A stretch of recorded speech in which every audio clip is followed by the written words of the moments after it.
नमस्कार मित्रों, आज चिंतन में परिवार निर्माण का सूत्र। परिवार को जीवन निर्माण की प्राथमिक पाठशाला कहा गया है, क्योंकि बालक की प्रारंभिक शिक्षा और दीक्षा यहीं से प्रारंभ होती है। माता पिता के रूप में पहले गुरु से यही मिलते हैं। यही वह पहला स्थान है जहाँ बच्चे व्यवहार, संस्कार, नैतिकता, जीवन मूल्य और आधारभूत जीवन कौशल सीखते हैं।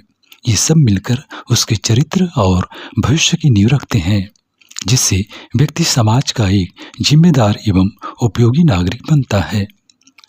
परिवार आश्रम व्यवस्था का आधार स्तंभ। भारतीय परंपरा में परिवार का विशेष स्थान रहा है। आश्रम व्यवस्था में ब्रह्मचर्य, गृहस्थ, वानप्रस्थ और संन्यास आते हैं, जिसमें गृहस्थ आश्रम परिवार व्यवस्था से जुड़ा हुआ है। इसे शास्त्रों में सभी आश्रमों का आधार माना गया है। इसीलिए गृहस्थ धर्म अन्य सभी धर्मों से अधिक महत्वपूर्ण माना गया है। नर रत्नों की खादान के रूप में गृहस्थ ही ब्रह्मचर्य आश्रम का सुदृढ़ आधार है। गृहस्थ से परिपक्व व्यक्ति ही वानप्रस्थ में प्रवेश कर पाते हैं और संन्यास आश्रम भी सद्गृहस्थों द्वारा ही पोषित रहता है। इस तरह परिवार के बिना हम समाज व्यवस्था की कल्पना भी नहीं कर सकते। शास्त्रों में वर्णित धर्म, अर्थ, काम, मोक्ष रूपी पुरुषार्थ चतुष्टय भी परिवार व्यवस्था में ही सधते हैं। धर्म युक्त अर्थ का उपार्जन और काम का सेवन परिवार में ही संभव होता है, जो स्वतः ही व्यक्ति के जीवन की सर्वोच्च अवस्था मोक्ष की ओर ले जाते हैं। अर्थात परिवार में ही जीवन के लौकिक एवं पारलौकिक उद्देश्यों की पूर्ति संभव होती है। इस कारण भारत भूमि में परिवार व्यवस्था को सदैव से ही महत्वपूर्ण माना गया है। परिवार के महत्व को निम्न बिंदुओं के अंतर्गत समझा जा सकता है। परिवार व्यवस्था का महत्व। पहला, पहली पाठशाला। शिशुओं के लिए अभिभावकों से जीवन का पहला पाठ परिवार रूपी पाठशाला में मिलता है। कैसे उठना बैठना है, खाना पीना है, शिष्टाचार, लोक व्यवहार एवं जीवन कौशल, इन सब का प्राथमिक शिक्षण इसी पाठशाला में बच्चों को मिलता है, जो आगे चलकर विद्यालयों, महाविद्यालयों, विश्वविद्यालयों में जाकर परिष्कृत होता है। दूसरा, संस्कारों का केंद्र। परिवार ही संस्कारों का प्राथमिक केंद्र रहता है। भारतीय परंपरा में षोडश संस्कार के अंतर्गत पुंसवन, नामकरण, चूड़ाकर्म, विद्यारंभ जैसे संस्कार पारिवारिक स्तर पर ही संपन्न होते हैं। जीवन के महत्वपूर्ण पड़ावों पर जीवन जीने की आधारभूत शिक्षण इन महत्वपूर्ण संस्कारों के माध्यम से मिलते हैं। तीसरा, नैतिक मूल्यों की शिक्षा। परिवार व समाज में कैसा आचरण व्यवहार रखना है, क्या सही है व क्या गलत है, ऐसे नैतिक मूल्यों की शिक्षा बच्चों को परिवार रूपी पाठशाला में ही मिलती है। जहाँ परिवार बड़े होते हैं, वहाँ बड़ों को सम्मान दिया जाना, छोटों से स्नेहपूर्ण व्यवहार रखना, आपस में तालमेल बिठाते हुए रहना, इस सब का शिक्षण परिवार में ही मिलता है। चौथा, चरित्र निर्माण। माता पिता एवं बड़ों के आचरण, व्यवहार व प्रशिक्षण बच्चों में श्रेष्ठ विचारों का आरोपण करते हैं। अच्छी आदतों का विकास करते हुए उनके उन्नत चरित्र की आधारशिला रखते हैं।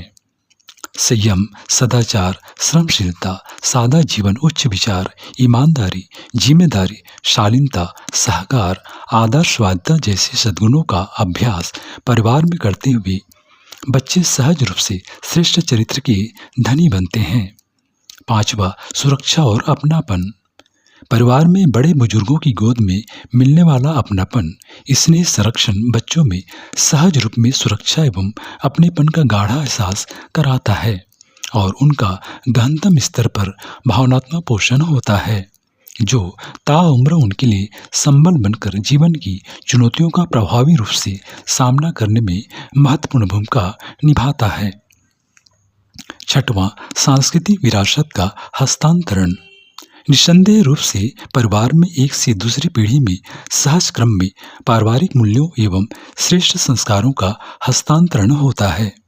भारतीय संस्कृति आज तक जिन कालजयी तत्वों के लिए विश्वविख्यात रही है वे परिवार संस्था द्वारा ही संरक्षित रहे हैं। वह आज भी उनकी अंतर्धारा प्रभावित है। 7वां, जीवन साधना की प्रयोगशाला। अधिकांश ऋषि मुनि महात्मा योगी यति सदगृहस्थ हुए हैं। इस युग में परम पूज्य गुरुदेव एवं परमवंदनीय माता जी का ऋषि कल्प जीवन इसका जीवंत उदाहरण है। उन्होंने परिवार को गृहस्थ तपोवन की संज्ञा दी, जिसमें संयम, सेवा और सहिष्णुता का अभ्यास किया जाता है। इनके साथ व्यक्ति आत्मकल्याण एवं लोक कल्याण के पुनीत उद्देश्य को सहज रूप से प्राप्त होता है। प्राचीन काल में इन्हीं विशेषताओं के कारण परिवार व्यवस्था नर रत्नों की खदान के रूप में काम करती रही। अपने धर्म, संस्कृति एवं राष्ट्र के प्रति प्रगाढ़ भाव लिए संतानें ही आगे चलकर इसकी धर्म ध्वजा वाहक बनकर जीवन के भिन्न भिन्न क्षेत्रों में समाज, राष्ट्र एवं विश्व का नेतृत्व करती थीं। इन्हीं के आधार पर भारत कभी सोने की चिड़िया के रूप में प्रख्यात रहा और ज्ञान विज्ञान के क्षेत्र में विश्व गुरु के रूप में विश्व का मार्गदर्शन करता रहा। परिवार व्यवस्था का वर्तमान संकट। आधुनिक युग में विदेशी गुलामी के लंबे अंतराल के बीच परिवार व्यवस्था क्षीण हुई। विज्ञान तकनीकी से प्रभावित आधुनिक जीवन शैली व अपसंस्कृति ने इसकी जड़ों पर कुठाराघात किया। संयुक्त परिवार धीरे धीरे टूटते गए। एकल परिवारों की संख्या बढ़ती गई। विवाह संस्था भी प्रभावित होने से परिवार छिन्न भिन्न होते चले। ऐसे में मूल्यों व संस्कारों की स्रोत, संस्कृति की संरक्षिका तथा नर रत्नों की खदान परिवार व्यवस्था संकट की अवस्था में है, जिसे पुनर्जीवित एवं संरक्षित करने की आवश्यकता है। परिवार निर्माण का श्रेष्ठ प्रयास हो। टूटती बिखरती परिवार व्यवस्था को बचाने के लिए पारिवारिक स्तर पर प्रयास किए जाने अपेक्षित हैं। इसके लिए आवश्यक हो जाता है नित्य आपसी संवाद के लिए कुछ समय निकालें। प्रतिदिन एक दूसरे से बात करें व बच्चों के साथ गुणवत्तापूर्ण समय बिताएं। यथासंभव एक साथ बैठकर भोजन करें। एक दूसरे के कार्यों में सहयोग करें। एक दूसरे की भावनाओं को समझें व न्यूनतम आशा अपेक्षा रखते हुए अपने पारिवारिक कर्तव्यों का पालन करें। सामूहिक हित में अपने सुख का त्याग करना सीखें। इस तरह परिवार में सकारात्मक वातावरण तैयार होगा। पारिवारिक सामंजस्य हेतु इन पंचशीलों का अभ्यास करें। परस्पर आदर भाव रखें व एक दूसरे की भिन्नता एवं मौलिकता को समझते हुए एक दूसरे का सम्मान करें। गलती होने पर अपनी भूल स्वीकार करें व दूसरे को क्षमा करें। एक दूसरे के आंतरिक मामलों में हस्तक्षेप न करें। आपसी व्यवहार में भेदभाव न रखें और विवादों का निष्पक्ष निपटारा करें। परिवार में आस्तिकता का वातावरण तैयार करें। परिवार में आस्तिकता, धार्मिकता, आध्यात्मिकता के प्रोत्साहन के साथ ईश्वर में विश्वास सुदृढ़ होता है। कर्मफल मिलने की आस्था प्रगाढ़ होती है। ऐसे में कुमार्ग से बचने, सत्पथ पर चलने का संस्कार सुदृढ़ होता है और सद्गुणों का विकास होता है। इसके लिए सामूहिक पूजा पाठ, आरती, ध्यान साधना आदि की व्यवस्था घर में की जा सकती है। साथ ही परिवार में स्वाध्याय वृत्ति का पोषण करें, जो परिवार निर्माण में बहुत सहायक सिद्ध रहती हैं। घर में ही एक छोटा सा पुस्तकालय बनाएं। श्रेष्ठ पुस्तकों की पठन पाठन, श्रवण व चर्चा के साथ सत्संग की व्यवस्था बनाएं।